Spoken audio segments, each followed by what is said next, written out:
राष्ट्रपति Donald Trump ने सोमवार को ऑफिस में आने के पहले ही दिन एक कार्यकारी आदेश के जरिए स्वतः जन्मसिद्ध नागरिकता के अधिकार को खत्म कर दिया था। ट्रंप के आदेश के खिलाफ डेमोक्रेटिक नेतृत्व वाले 4 राज्यों वॉशिंगटन, एरिजोना, इलिनॉयस और ऑरेगन ने अपील की थी। अदालत ने फैसले पर रोक लगा दी है। जज ने अपने फैसले में डोनाल्ड ट्रंप के कार्यकारी आदेश को साफ तौर पर असंवैधानिक कहा है। राष्ट्रपति डोनाल्ड ट्रंप ने सोमवार को पदभार ग्रहण करने के बाद ही पहले ही दिन एक कार्यकारी आदेश जारी किया, जिसमें स्वतः जन्मसिद्ध नागरिकता के अधिकार को खत्म कर दिया था। पूर्व रिपब्लिकन राष्ट्रपति रोनाल्ड रीगन द्वारा नियुक्त सिएटल स्थित डिस्ट्रिक्ट जज जॉन कफनर ने डेमोक्रेटिक नेतृत्व वाले राज्यों के अनुरोध को स्वीकार कर लिया, जिसमें 14 दिनों के लिए नीति को लागू किए जाने पर रोक लगाने की मांग की गई थी। वही फैसले के बाद राष्ट्रपति डोनाल्ड ट्रंप ने कहा कि निश्चित तौर पर हम अपील करेंगे। जज ने फैसले में क्या कहा, यह भी महत्वपूर्ण है।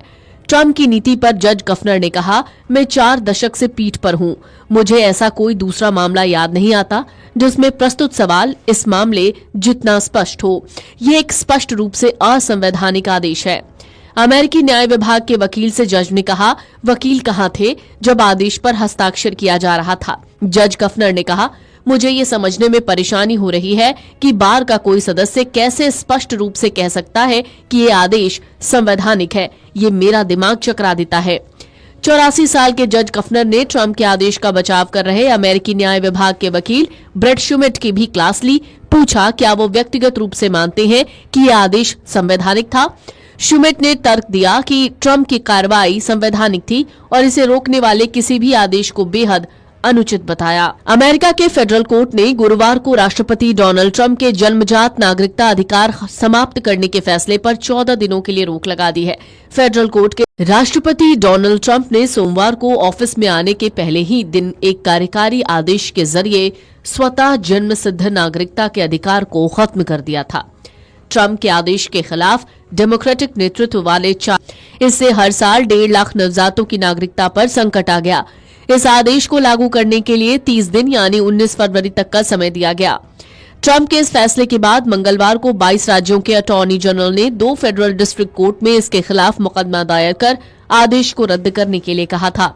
अमेरिका उन 30 देशों में से एक है जहां जन्मजात नागरिकता या जूस सोली यानी मिट्टी के अधिकार का सिद्धांत लागू होता है।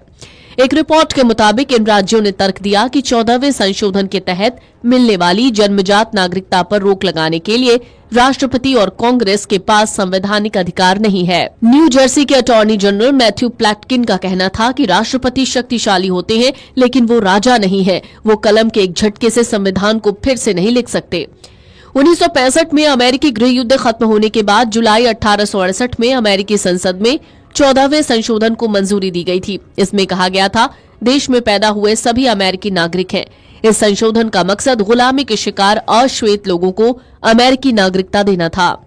हालांकि संशोधन की व्याख्या इस प्रकार की गई कि इसमें अमेरिका में जन्मे सभी बच्चों को शामिल किया जाएगा, चाहे उनके माता पिता का इमिग्रेशन स्टेटस कुछ भी हो। इस कानून का फायदा उठाकर गरीब और युद्धग्रस्त देशों से आए लोग अमेरिका आकर बच्चों को जन्म देते हैं। ये लोग पढ़ाई, रिसर्च, नौकरी के आधार पर अमेरिका में रुकते हैं।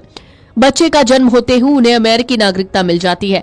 नागरिकता के बहाने माता पिता को अमेरिका में रहने की कानूनी वजह भी मिल जाती है। अमेरिका में ये ट्रेंड काफी लंबे समय से है। आलोचक इसे बर्थ टूरिज्म मानते हैं।